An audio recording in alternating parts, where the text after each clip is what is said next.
사랑하는 영락교회 지체들에게 주 안에서 평화 인사를 전합니다. 오늘은 2025년 1월 15일 수요일입니다. 오늘의 묵상 본문은 마태복음 4장 12절로 17절까지의 말씀입니다. 오늘 본문 말씀 12절부터의 말씀은 이렇게 시작합니다. 예수께서 요한이 잡히셨음을 들으시고 갈릴리로 물러가셨다가 예수님께서 이제 공적인 생애의 시작이 요한이 잡히는 그 시기와 더불어 시작되고 있다라는 것을 말씀하고 있죠. 오늘 말씀은 굉장히 깊은 말씀인데 요한이 잡혔다라는 게 이제 수동태입니다.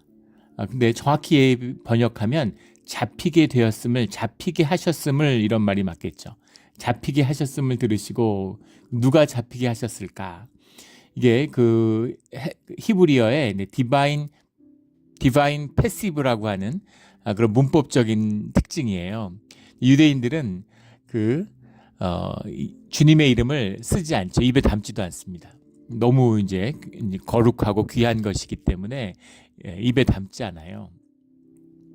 그래서 우리가 뭐 여호와 이런 것들은 이제 여기다 본문에다 다 들어가 있지만 사실은 이걸 넣은 거지. 원문에 원래 히브리 바이블에는 주님의 이름이 없습니다. 그래서 뭐 지극히 높으신 분, 광대하신 분, 이렇게 주님을 이름을 돌려서 이야기하는 거죠. 여호와란 이름을 쓰지 않는 겁니다. 그래서 요한이 잡히게 하셨다. 누가 잡히게 하셨을까?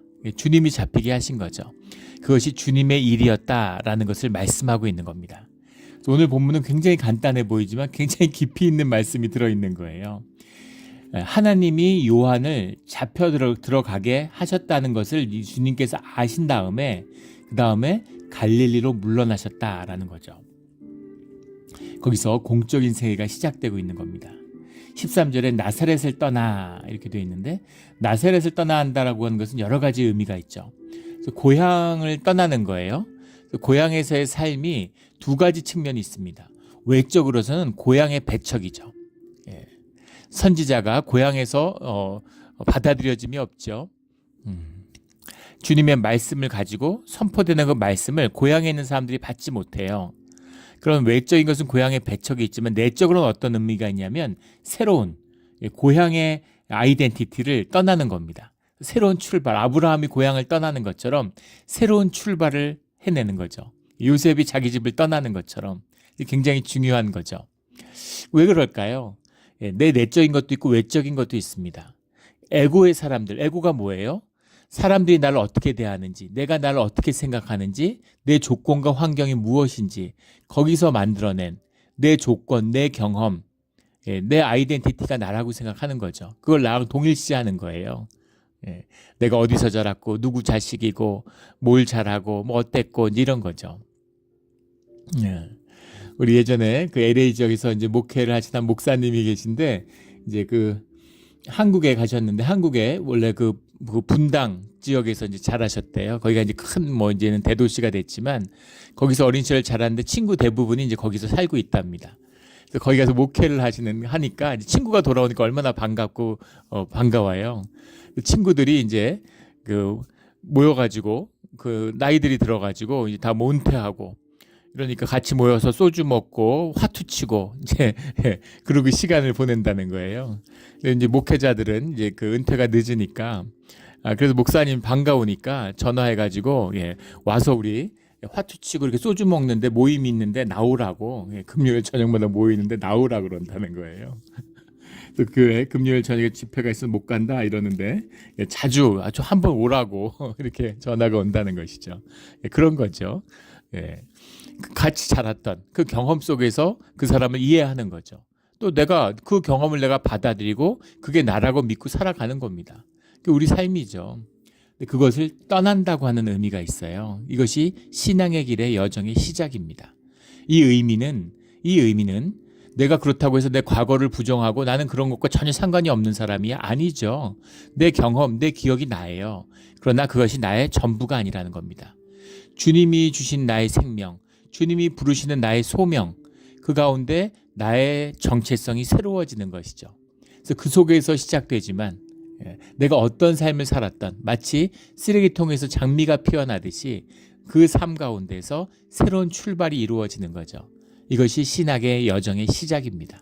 주님이 그것을 보여주고 계시는 거죠. 나사렛을 떠나는 거예요. 예. 나사렛에 있는 사람들은 예수야 뭐 요셉 아들인데 예수께 목수 아니야? 목수 아들 아니야? 이렇게 보는 거죠. 마리아가 결혼도 하기 전에 가져가지고 애 난 제일 좋게 본다면 어디 누구 애를 낳아왔겠지. 예, 나쁘게 본다면 정결의식도 지키지 않고 율법도 지키지 않고 그걸 못 참고서 애를 가져? 이건 좀 좋게 보는 거겠죠. 더 나쁘게 보는 건 어떻게 어디서 애를 낳아가지고 돌에 맞아 죽어도 뭐한데 하나님 애를 낳았다 그런데 미친 여자인 거죠. 얼마나 그런 이 편견과 그런 이런 무시와 그 가운데 있는 거예요. 근데 그것을 떠나는 주님의 삶이 시작되는 새 출발이 나사렛을 떠나라는 겁니다. 나사렛을 떠나야 돼요. 나사렛에서 태어나고 나사렛에서 자라게 하신 것도 주님입니다. 그러나 그것을 떠나게 하시는 것도 주님이죠. 주님의 뜻에 따라서 나사렛을 떠나야 되는 겁니다. 평생 나사렛에서 사는 사람들이 거의 대부분이죠. 99.9999%는 그냥 나사렛에서 살다가 나사렛에서 죽는 거예요. 나사렛의 이름으로. 그러나 나사렛을 떠나서 하나님의 이름으로 새로운 출발을 이뤄내는 거죠. 운명을 바꾸는 겁니다. 우리 나사렛을 떠나 운명을 바꾸는 이게 신앙이에요. 그런 우리 모두가 되기를 주의 이름으로 축원합니다. 그 시작이 이루어져야 되는 거죠. 예수께서 요한이 잡혔음을이라고 하는 이것도 성경에 보면 예수님이 잡혔음을이라고 할 때 넘겨주다라는 표현과 같은 말이에요. 이 말이 파라디도마이가 이제 자주 나오는 말인데 예수님이 넘겨졌다라고 할 때 이 말씀입니다. 하나님이 예수님을 세상에 넘겨주는 것이죠. 하나님께 붙들렸는데 하나님께 내 생명을 내어드렸는데 주님이 나를 붙들으셔서 나를 세상에 내어주시는 거예요. 이것이 기가 막힌 이 복음서 가운데 흐르는 비밀이 있습니다. 나를 내어주시는 주님, 왜 내어주실까? 이게 생명의 본질이고 생명의 비밀이기 때문입니다. 깊은 말씀이에요. 생명이라는 것, 나사렛에서 산다는 건 무슨 얘기냐면 내 생명을 내가 지키는 겁니다. 다 살기 위해서 살려고 생명을 지키려고 그래요. 생명의 본질은 뭐냐면 생명을 내어주는 데 있죠. 생명을 내어주면 생명이 누려지면 생명이 피어나요. 그리고 생명은 영원하다는 것을 영원한 생명을 만나게 되는 겁니다. 우리 대한민국의 역사 가운데 보면 이순신 장군 단순히 전쟁 영웅이 아니죠. 뭐 강감찬, 을지문덕 전쟁의 영웅이 얼마나 많아요. 근데 이순신 장군은 성웅이라고 불리죠. 그의 가난하고 소박한 삶 때문에 그럽니다. 그리고 나라를 위해 삶을 내어줬죠. 지금 대한민국이 이렇게 잘 살게 됐는데 어젠가요? 그 발표된 걸 보니까 OECD에서 발표된 걸 보니까 진짜 충격을 받았습니다. 500인 이상 대기업에 근무하는 청년들의 임금이 한국이 그 첫 임금, 신입사원의 첫 임금이 한국이 일본의 2배가 넘더라고요. 그리고 대학 전체 평균 임금은 한국이 일본의 1.5배입니다. 더 충격적인 건 최저임금으로 한국에서 이제 최저임금을 받고 일하는 사람이 일본의 대졸임금보다 많아요. 제가 일본의 그 문부성 장학생이라고 하는 일본 문부성에서 주는 장학금을 받고 이제 국비 유학으로 일본을 갔었는데 그게 95년, 96년 그때입니다. 97년 그때였는데 그때 받았던 월 그 장학금이 그 당시에 일본 그 대졸자 신입 이제 월급하고 같다. 뭐 이렇게 이제 너희들 얼마나 많이 받는지 이제 고마워해라 이런 의미죠. 그런 얘기를 들었는데 큰 차이가 없더라고요. 30년이 지났는데 일본 참 지독하구나 이런 생각이 들었어요. 참 지독하구나 이런 생각이 들었습니다. 이런 날이 올 줄은 상상도 못했죠. 그런데도 사람들은 헬조선이라고 그러잖아요. 살기 힘들다고. 근데 실제 조선은 어땠겠어요? 조선은 진짜 헬조선이었죠. 그런데 다 세워나서 잘한다고 하는 것, 그 비루한, 그 부패한 그 관료 조직 속에서 그 정권과 그 선조 같은 정말 조선의 못난 왕들이 많았는데 그 중에서도 정말 탑3에 들 만한 그런 아주 그 정말 졸렬한 왕이죠. 근데 그런 왕을 섬긴다는 게 어떤 것이었겠습니까? 근데 그런 게 아니라 백성을 섬기고 나라를 섬기는 거죠. 당신의 목숨을 내어주는 겁니다.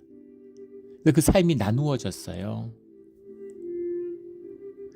예, 전쟁 가운데 어머니가 죽고 자식이 죽고 그 피통한 아픔 가운데 그 생명을 내어주니까 그 생명이 살아 숨쉬게 되는 거죠.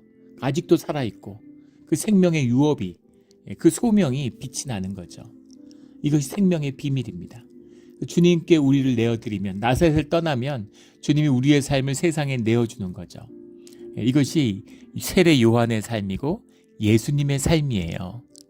삶 가운데 보면 이 공간복음서에는 재미난 특징이 있죠. 갈릴리의 사역이라는 것과 유대 사역이라는 걸 아주 분명하게 구분해 줍니다.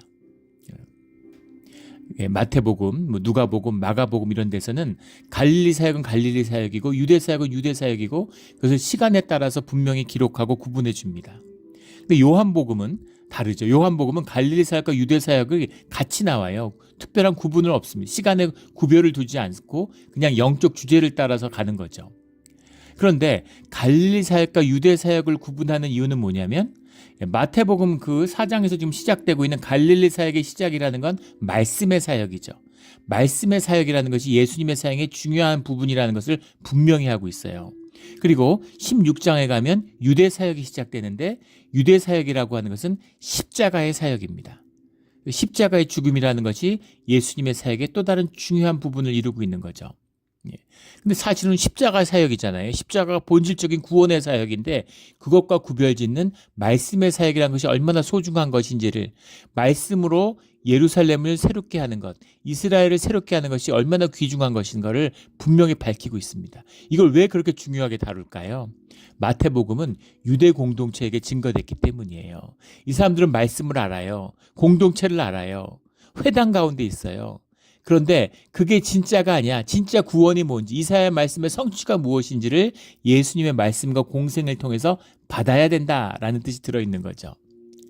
이 말씀의 뜻을 유대인들이 읽어본다면 그런 것이었구나라는 걸 분명히 알 수 있습니다. 이 4장에 보면 세례요한의 잡힘이 나오죠. 세례요한이 갇혀 있어요. 세례요한이 갇혀 있는 다음에 세례요한이 갇혀 있는 가운데 이 14장부터 그 세례요한이 갇혀 있는 가운데 하나님의 사역, 하나님의 말씀의 사역이라는 것이 쭉 이어지죠.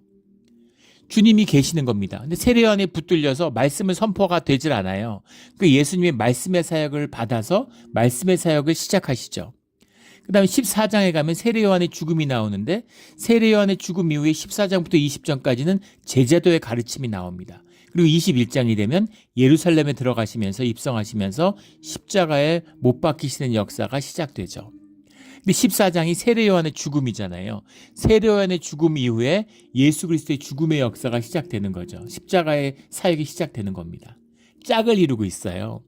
세례요한의 말씀의 선포와 예수님의 말씀의 선포, 천국이 가까이 왔느니라 회개하라라는 그 말씀의 선포가 짝을 이루고 있고, 세례요한의 죽음과 예수님의 죽음이라는 것이 짝을 이루고 있죠. 이것이 주님이 우리를 구원하시는 깊은 비밀이에요. 귀 있는 자는 들을지어다. 깊은 말씀의 비밀이 들어있는 겁니다. 세례요한이 가장 큰 자다. 인간의 여자의 배에서 태어난 중 가장 큰 자다. 뭐가 그렇게 클까? 주님의 사역을 여는 사역을 했기 때문이죠. 예수님의 사역, 메시아의 사역이 이 땅에 이루어질 수 있는 짝을 이루는 사역을 세례 요한을 통해 이루는 거예요. 그래서 세례 요한의 사역을 통해서 주님의 사역이 이루어지는 겁니다. 그것을 품으심으로, 그것을 받으심으로 주님의 역사가 이루어지는 거예요.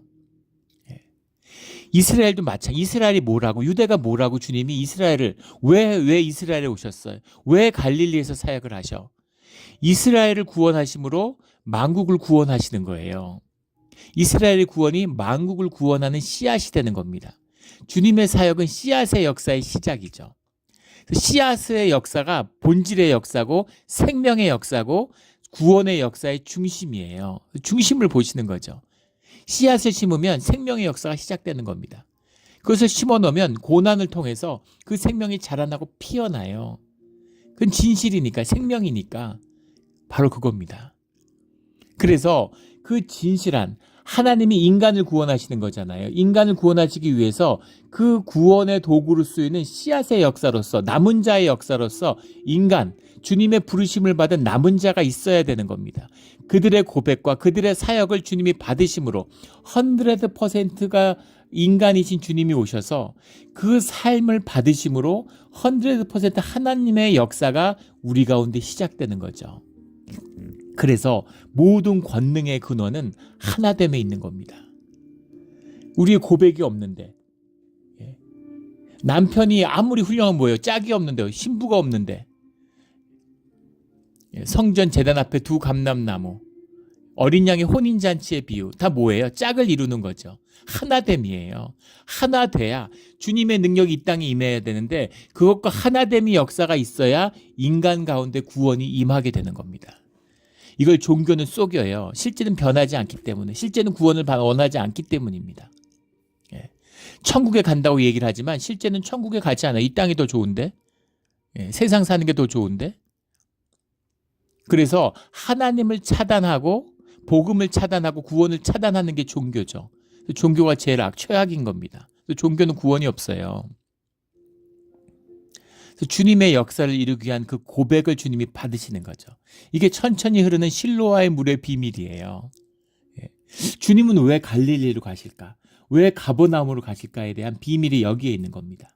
오늘 13절에 보면 나사렛을 떠나 스불론과 납달리 지경 해변에 있는 가버나움에 가서 사시니, 예루살렘에서, 나사렛은 그 예루살렘과 가깝죠. 근데 점점 더 멀리 가고 계세요.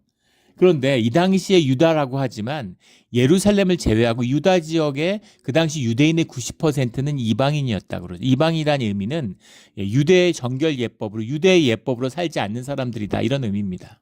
그게 점점 약해지고 세속화되는, 지금 이스라엘도 마찬가지죠.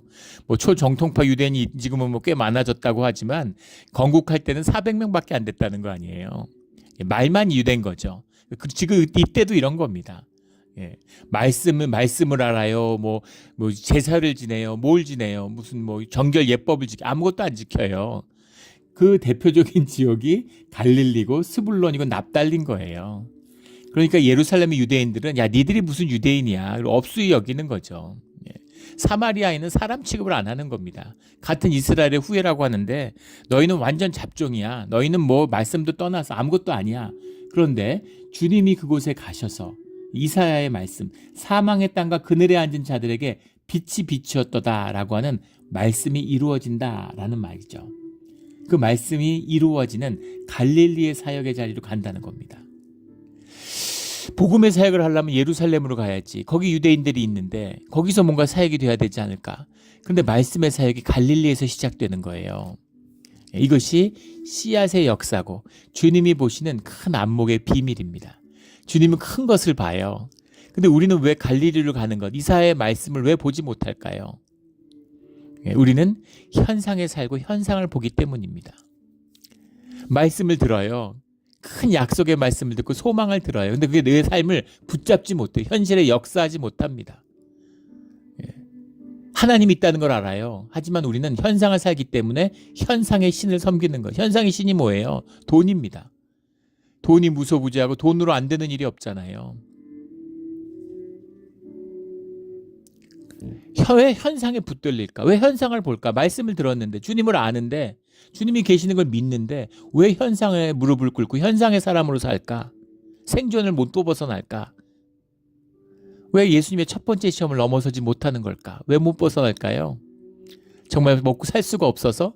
그럼 살 수 있고 여유가 있을수록 점점 더 벗어날 수 있어야 되는데 반대죠. 점점 더 묶이고 점점 더 돈에 꼼짝 못하죠. 왜 그럴까요? 뭐 돈이 있으면 경제적 자유를 얻는다, 그럴까요? 천만의 말씀이죠. 돈 때문에 절절매고 돈이 우리를 지배한다는 걸 뼈저리게 느끼게 됩니다.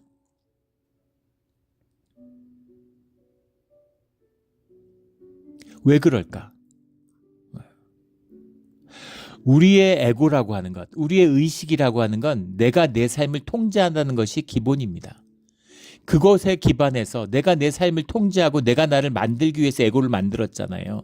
에고의 본질은 컨트롤이에요. 윌 투 컨트롤이 에고입니다. 컨트롤한다는 게 뭐예요? 확실성이잖아요. 예측할 수 있고 통제할 수 있는 내 삶의 환경과 조건을 통제하기 위해서 나를 통제하기 위해서 만든 게 에고예요. 그래서 에고의 삶을 현상을 산다는 얘기는 에고를 산다는 얘기입니다. 에고로 산다는 얘기예요. 에고가 현실을 통제해야 돼요. 통제가 됩니까? 안 돼요. 통제가 됩니까? 안 되는 거예요.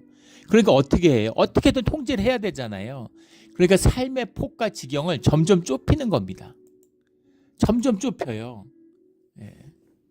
자식도 에고의 사람은 품 안에 두려고 그러죠. 멀리 보내질 못해요. 컨트롤이 안 되니까. 예, 걱정되고 내가 도와줘야 되는데 내가 뭘 어떻게 해주고 어떻게 해줘요. 그러니까 다 품 안에 두려고 그러고 내 안에 두려고 그러고. 예전 우리 말에 어른들 말에 구분나무가 묘 지킨다 이런 말이 있죠. 예. 진짜 악한 얘기잖아요. 예. 나무가 굽어 있는 게 묘 지키고 아주 멋지고 쭉쭉 뻗은 나무는 그거 다 가져가니까 궁에서 어디 몹쓸 나무가 돼야지 내 곁에 있는데 그게 낫다는 얘기죠. 예. 생명을 왜곡하는 자식 잘나봐야 소용없어. 반편 같아도 내 옆에서 나 수발되는 자식이 낫지 이런 얘기예요. 진짜 마귀의 얘기죠. 내가 컨트롤하는 삶의 지경을 좁히고 삶의 폭을 좁히는 겁니다. 생존의 폭을 좁혀요. 오늘 하루는 어떻게 통제할 수 있을 것 같잖아요. 오늘은 내가 어떻게 하면 내가 오늘은 살던 그 식으로 어제같이 살 수 있을 것 같잖아요. 그런데 1년 뒤, 10년 뒤를 생각하면은 통제할 수 있습니까? 네. 재밌는 게 채권을 사면은 채권이 3년짜리 채권, 10년짜리 채권, 30년짜리 채권이 있으면 이자가 어떤 게 제일 비쌀까요? 30년짜리 채권이 제일 비싸죠. 이상하잖아요. 짧게 쓰는 게 더 비싸야 되잖아요. 길게 쓰면 더 싸고. 그게 원칙이죠. 근데 긴 채권이 더 비싸요. 불확실하기 때문인 거죠. 사람들은 불확실한 걸 싫어해요. 왜냐하면 통제할 수 없기 때문입니다. 그래서 불확실성에 노출되는 걸 싫어하고 불확실성을 줄이려는 게 중요한 거죠. 그러니까 삶의 시야가 좁아지고 삶의 패턴이 좁아지는 겁니다. 점점 좁게 살고 점점 쪼다가 되는 거예요. 이게 에고의 비밀입니다. 그런데 그 에고를 십자가에 못 박은 자들은 보이지 않는 세계를 보게 되는 거죠. 주님을 보게 되는 겁니다. 주님 안에서 살아갈 수 있게 되는 거죠. 그래서 믿음을 갖게 살게 되는 거죠. 약속을 믿고 살게 되는 겁니다. 그래서 믿음의 사람들은 내 약속이 성취되는 것을 보는 게 아니에요. 그 약속이 살아있는 것을 보게 되고 그 약속이 먼 훗날 성취될 것을 미리 보는 겁니다. 그래서 그걸로 기뻐하고 감사함을 얻게 되는 거죠. 예전에 하는 독립운동가의 삶을 보면 너무너무 애통하고 가슴 아프죠. 안창호 선생 이런 분들 해방을 일부 앞두고 죽었죠. 평생 해방을 위해 살았는데 해방을 보고 죽었으면 얼마나 좋았을 텐데 해방을 직전에 죽은 사람들, 마지막에 핍박이 심해지니까 해방을 목전에 두고 죽은 독립운동가들이 많아요. 너무너무 애통하고 가슴이 아팠습니다. 그런데 내가 해방을 위해서 일을 했는데 해방이 되는 걸 봤어요. 그러면 얼마나 기쁨이 있겠습니까? 해방이 됐구나. 나의 노력과 나의 삶이 헛되지 않았구나. 그걸 보고서 기쁨과 감사의 눈물을 흘릴 수 있는 것이죠. 그거예요.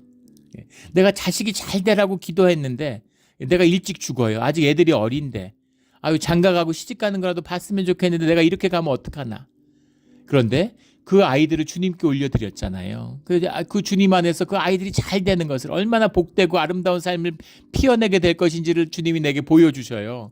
그걸 보는 것으로 인해서 기쁨과 감사와 감격을 누리고 감사의 찬양을 올릴 수 있는 거죠. 너무너무 감사한 거예요. 내가 육신으로 살아서 내가 보고 안 보고 내 육신의 눈도 지금 노안이 와가지고 저는 책 읽는 게 삶의 큰 기쁨이었습니다. 제가 가진 기쁨 중에 먹는 것과 책 읽는 거예요.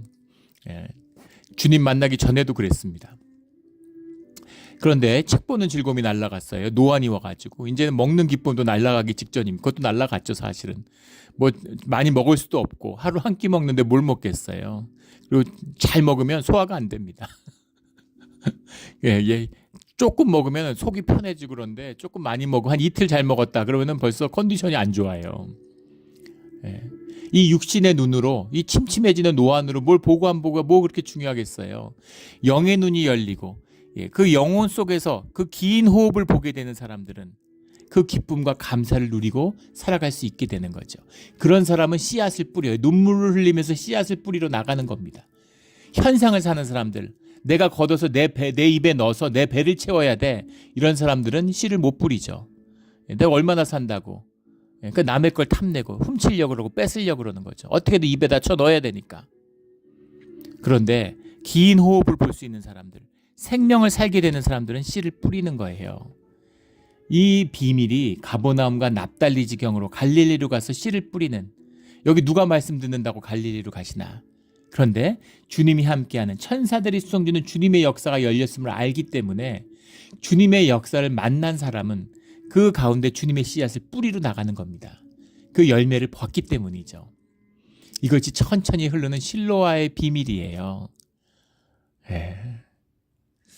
말씀의 씨앗을 뿌리는 겁니다. 어디 흘러가서 어디에 맺혀지든 그 역사를 아니까, 절대 헛되지 않다는 걸 아니까 이 길을 갈 수 있게 되는 것이죠. 이것이 생명의 비밀입니다. 씨앗의 회복이죠. 이스라엘의 회복이에요. 이것이 열방의 회복입니다.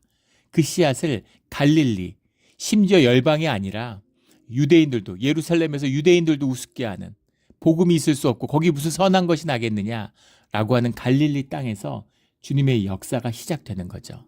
그리고 사실 예수님보다 더 비교도 안 되죠. 육신의 눈으로 봐도 더 보잘것없고 더 헛된 것 같이 보이는 세례 요한의 사역이 정말 귀한 사역이고, 왜 인간 중에서 세례 요한보다 큰 자가 없다고 하셨는지 그 비밀이 드러나는 거죠.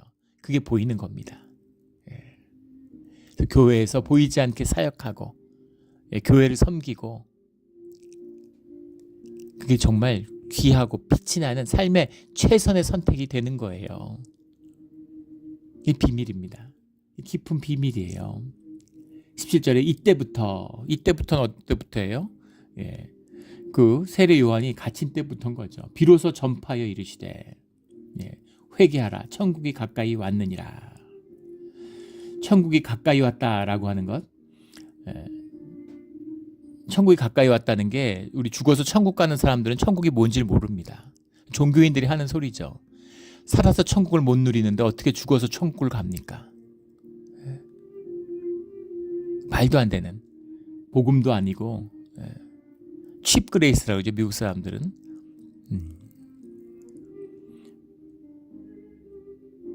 회개하라가 뭐예요? 새로운 삶의 차원을 살아라, 이거잖아요.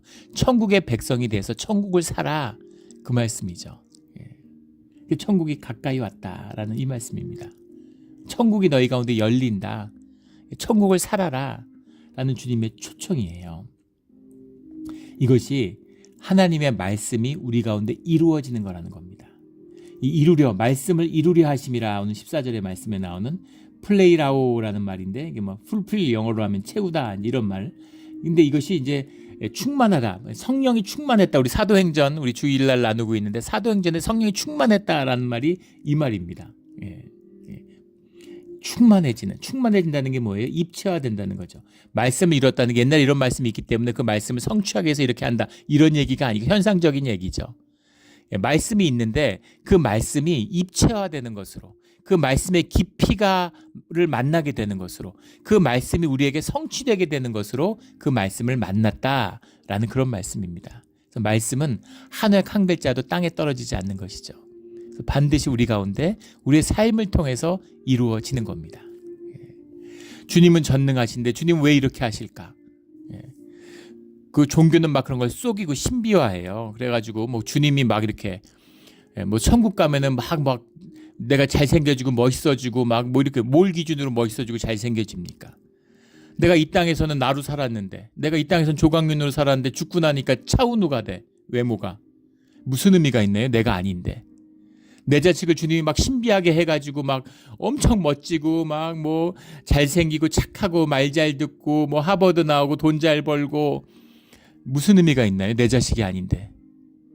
나하고 시간, 나하고 눈물을 쏟고, 나하고 찢고 뽑고, 나하고 살아서 그 아픔과 삶을 다 같이 하고 있는, 그 말하는 걸 듣고 그 아이의 삶을 보고 그걸 보면서 이렇게 저려오는 것이죠. 저려오는 거죠. 한국의 한 무슨 코미디언이 웃기려고 한 소리겠죠. 딸을 낳았는데 딸하고 찍은 사진을 올리면서 당연히 아빠 닮은 거죠. 그 얼굴 속에 자기 얼굴이 있는데 그걸 볼 때마다 안쓰럽고 미안하다고 평생 속지 않은 마음으로 살아야 되겠다. 뭐 이런 걸 보고 웃음이 나왔는데 내가 못생겼어. 못생긴 걸로 맨날 그 웃기고 못생긴다는 것이 대명사처럼 된 코미디언이. 그런데 애를 낳으니까 애가 날 닮았어. 그런데 미안한 거죠. 예쁘고 정말 딸인데 정말 예쁜 딸을 낳고 싶은데 날 닮은 딸이 나왔어.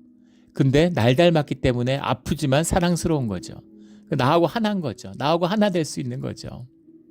그 삶을 살고 그래서 함께 가족이 되고 그렇게 아버지와 딸이 되고 그 아픔과 저려움으로써 서로 사랑을 나누어 가는 거예요. 그게 사랑이잖아요. 뭐 하늘에서 신비로 무슨 전능해가지고 툭 떨어뜨려가지고 막 사랑에 빠지게 되고 막 그게 무슨 사랑입니까? 사기지. 그건 생명이 아무것도 아니에요. 조화 같은 현상의 얘기죠. 눈앞에 번쩍거리면 되는 것처럼 생명이라는 것은 뿌리를 깊이 내리는 뿌리의 역사입니다. 이 복음서를 읽으니까 참 이 말씀의 깊이가 깊죠. 깊어요. 주님의 사역의 깊이, 이것을 만나야 되는 겁니다. 이것을 만나는 자는 주님의 복을 누려요. 주님의 언약을 누려요. 주님의 천국을 누리는 겁니다. 이게 신앙이에요.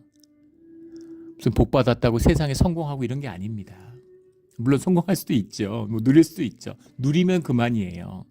그것과 비교할 수 없는 큰 복을 우리에게 주신 겁니다.